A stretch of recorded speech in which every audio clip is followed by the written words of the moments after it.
In the small, dusty village of Amiri, where red sand painted every footpath and hunger danced in many homes, lived a young girl named Glory. She was only 22, but her eyes held the weight of 100 lifetimes. Since her mother died 5 years ago, Glory had known no peace. Her father, Mr. Thomas, had changed, once a kind farmer, now a cruel drunkard. And as if that wasn't enough, he married a wicked woman named Mrs. Grace, who hated Glory with everything in her. They made her cook, fetch firewood, sweep the compound, and farm from dawn till dusk, often sleeping without food. Everyone in the village pitied her, but no one dared to speak. Nobody wanted to face Mr. Thomas's madness. Then came Harrison, a young man from the city. His clothes were old, his shoes had holes, but his eyes were sharp. He had been working on Mr. Thomas's farm for 3 months, clearing bushes, planting cassava, carrying heavy loads from morning till evening. But after all the work, Mr. Thomas refused to pay him. "Next week, come tomorrow, I'll pay you when I sell something," he kept saying, but nothing ever came. One hot afternoon, Harrison came to the house, tired and angry. "Sir, please, I need my money today," he said. Mr. Thomas scratched his head and looked around. His eyes fell on Glory, who was sweeping the compound with a tired face. Then he laughed wickedly. "You want money?" he asked. Yes, sir. I worked for 3 months. "Please pay me," Harrison replied. "Well, take that girl instead," Mr. Thomas said, pointing at Glory. Harrison was confused. "Take who?" "My daughter. She's good for nothing. Let her go with you to the city. That is your payment." Glory's heart broke. She dropped the broom and looked at her father. "Daddy, please, no." "Shut up," he shouted. "You should be happy someone wants you." Mrs. Grace folded her arms and smiled. "Good, let her go. One less mouth to feed." Glory fell on her knees, begging, crying, shaking her head, but nobody cared. Nobody listened. Harrison looked at her. She was broken but still very beautiful. Not just on the outside, but something in her spirit touched him. "She's beautiful," he said under his breath. "What did you say?" Mr. Thomas asked. "I'll take her," Harrison replied. Just like that, Glory's life changed. With tears in her eyes, she packed her clothes inside a black plastic bag. Nobody hugged her. Nobody prayed for her.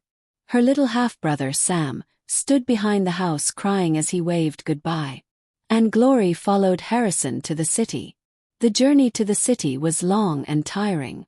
The bus passed through many towns, trees, and dusty roads. Glory sat close to the window, staring outside. She wasn't sure how to feel. She had just left the only home she knew, even though that home was full of pain. She had no idea where she was going or what would happen next.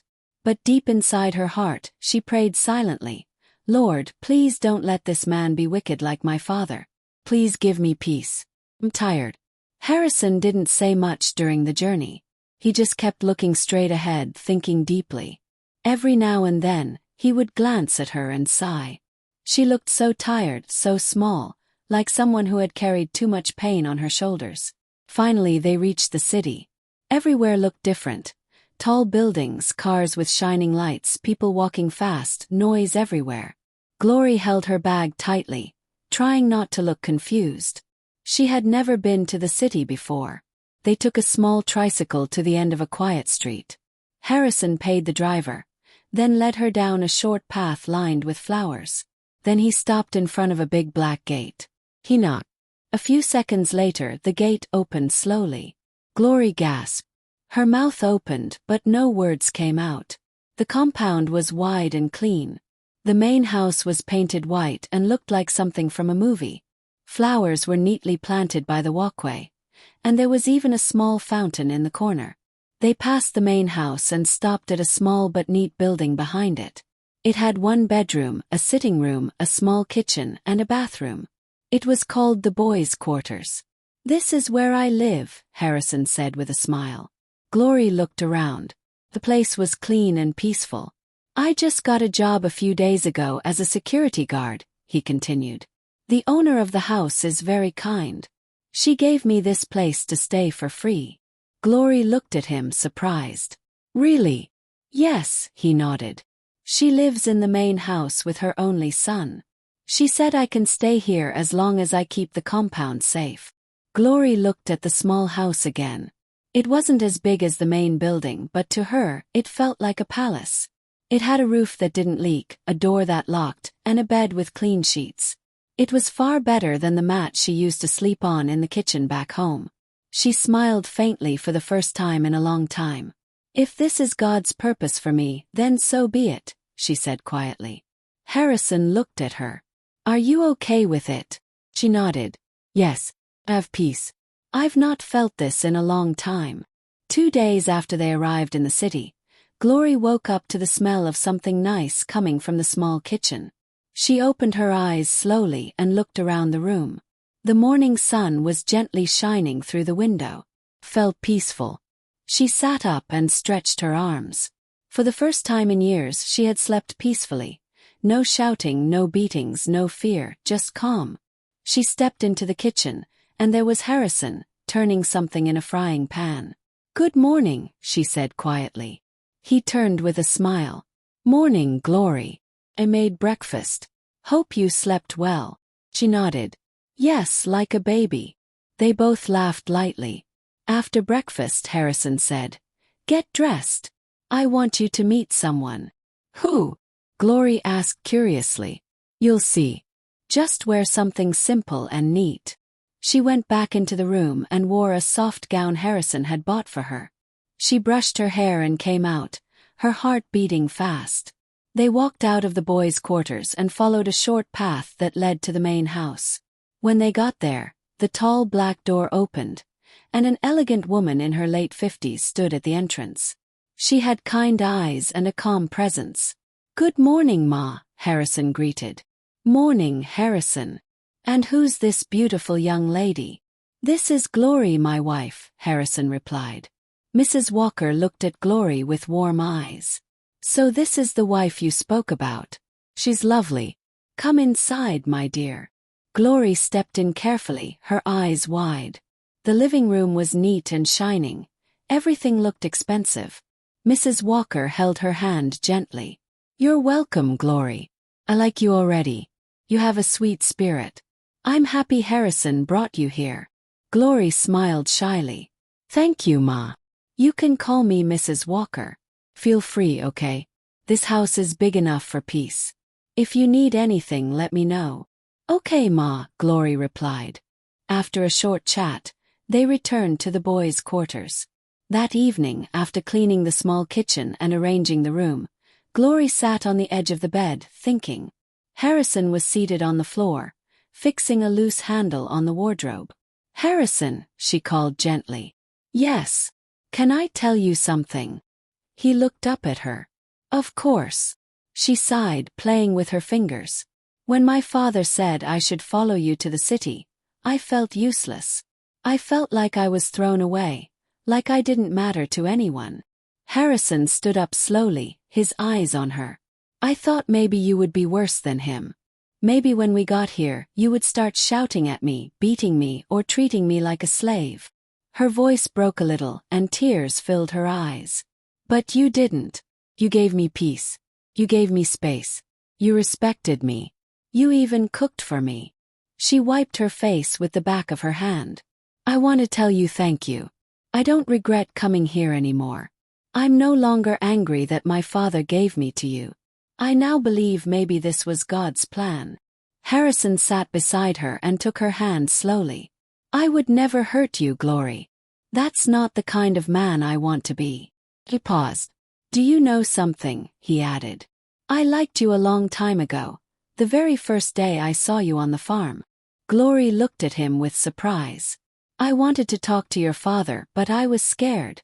I thought he would reject me, insult me, or even chase me away because I had nothing. He smiled gently. But that day, when he told me to take you instead of paying me, I was shocked. Yet deep inside I was happy. It felt like a door had opened. Glory looked down. I don't love you yet, Harrison. I know, he said quickly. And I'm not rushing you. She nodded slowly. But I like how you treat me, like I matter, like I'm not a mistake, like I'm a queen. He smiled wider. That's because you are, Glory. You're queen.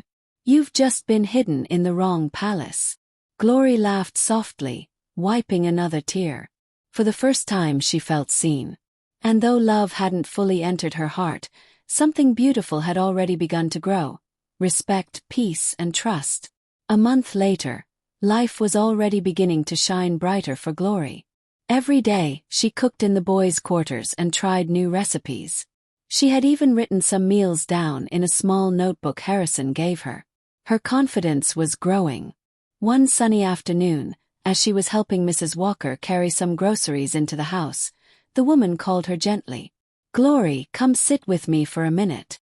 Glory wiped her hands and sat beside her. Mrs. Walker smiled. Do you know Harrison told me something sweet about you? Glory looked at her, confused but curious. Ma. Yes, Mrs. Walker nodded. He said you're a great cook. And I agree. You have been helping around and I see your heart. You are humble and hardworking.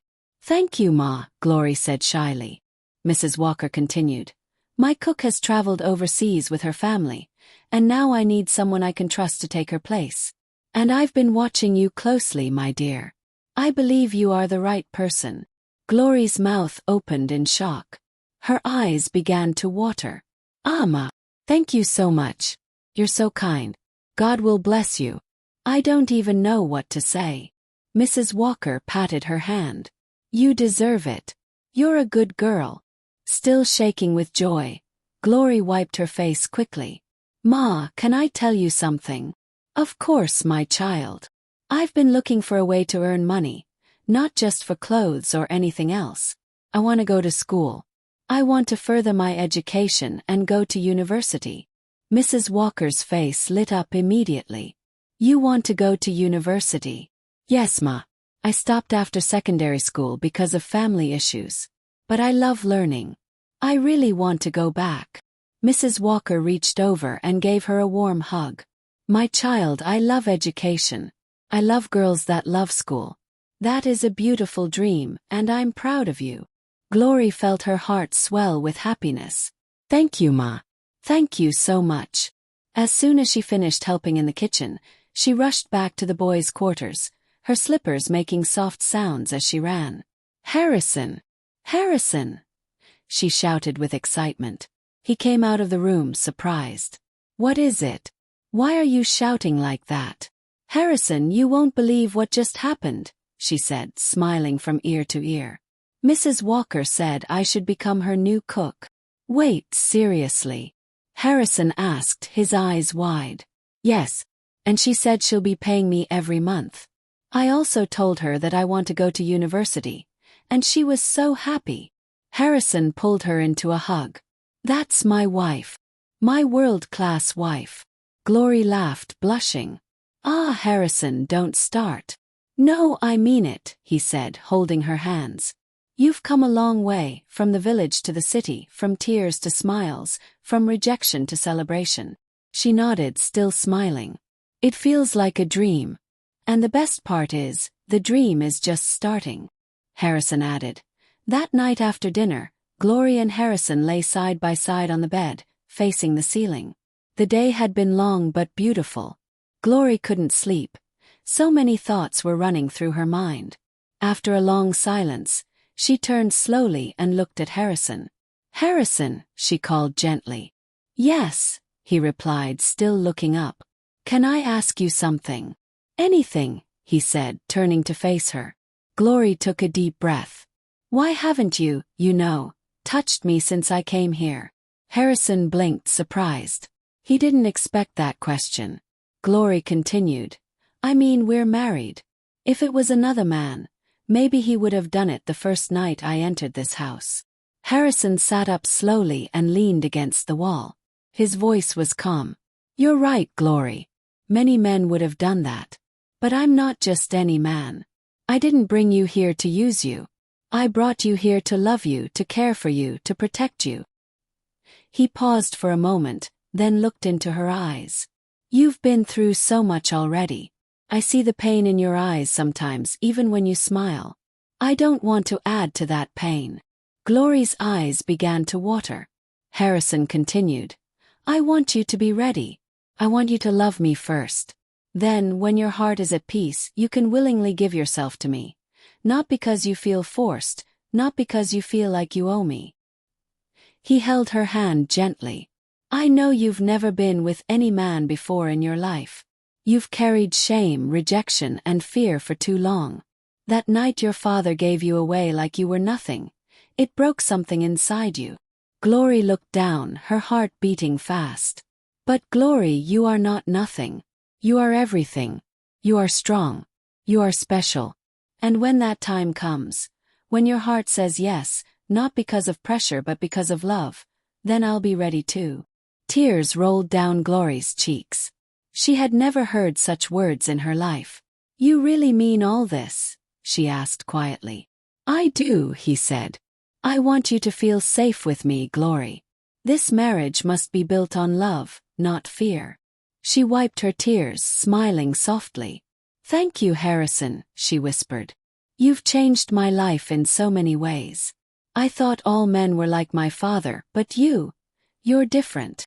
Harrison leaned closer and kissed her forehead gently. Sleep well, my queen, he said. Glory lay back down, her heart full of peace. For the first time, she felt truly safe in the arms of a man. Not just a husband but a friend. Just 2 days after Glory started working as a cook in the main house, something strange happened. That morning, she was in the kitchen preparing Mrs. Walker's favorite vegetable soup. She had just finished slicing the ugu leaves when the kitchen door opened. She turned to see a tall, handsome young man standing by the door, staring at her. It was Daniel, Mrs. Walker's only son. He looked shocked for a second, then smiled and said, Damn, you are so beautiful. Glory stood still, surprised.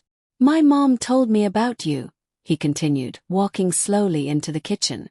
She said you were smart, humble, and beautiful. But honestly, I thought she was just capping until now. He placed his hand on the counter and looked at her from head to toe. Wow, girl, you are so damn hot. I think God created you on a Sunday morning. He must have taken his sweet time with you. Glory felt uncomfortable. She looked down quickly and tried to focus on her cooking. Good afternoon, sir, she said quietly, trying to ignore his words. Daniel laughed and waved his hand. Come on, don't call me sir. I'm just a little boy. You know, you can call me Daniel. Glory shook her head. No, sir, I can't. It's not proper. He smiled again. You're so polite. I like that. She didn't reply. She just continued cooking in silence. After a few more minutes, Daniel left the kitchen, still smiling. When Glory finished her work that evening, she returned to the boys' quarters. Harrison was waiting for her outside, sitting on a wooden bench. Welcome, my queen, he said cheerfully. How was work today? Glory sat beside him, her face a little worried. Harrison, something happened today. He turned to her quickly. What is it? Are you okay? Yes, I'm fine. But your boss's son, Daniel, came into the kitchen. Okay, Harrison said, watching her closely. He was saying things that made me uncomfortable. He told me I'm beautiful, that God created me on a Sunday morning, and that I should stop calling him sir and call him by name instead. Harrison frowned slightly but then gave a small smile. Ah, that Daniel. He's a funny guy. That's how he jokes. Glory didn't smile. Harrison, I didn't like the way he was looking at me, like I'm something to eat. Harrison laughed softly and touched her hand. It's okay, my beautiful wife. Don't let it bother you. Daniel is harmless. He just likes talking. Harrison's reassurance did little to ease Glory's discomfort. Over the next few days, Daniel became bolder. He would linger in the kitchen longer than necessary, making comments about her beauty, her cooking, even the way she tied her scarf. Each time, Glory would respond politely but firmly, keeping her distance. She didn't want to cause trouble for Harrison, but she couldn't shake the unease settling in her chest. One afternoon, as she was washing dishes, Daniel cornered her near the sink. "Glory, I've been thinking," he said, his voice low. "Why waste your youth on a man who can't give you the life you deserve? My mother already told you we can change everything for you. Just say the word." Glory's hands trembled under the soapy water. "Sir, please respect my marriage. I'm happy with Harrison." Daniel smirked. "Happy? Living in a servant's quarters. Cooking for my mother. That's not happiness, that's settling." She turned to face him, her voice steady despite her racing heart. "Happiness isn't about money or big houses. It's about peace. And Harrison gives me that." Daniel's smile faded. "You'll regret this," he muttered before storming out.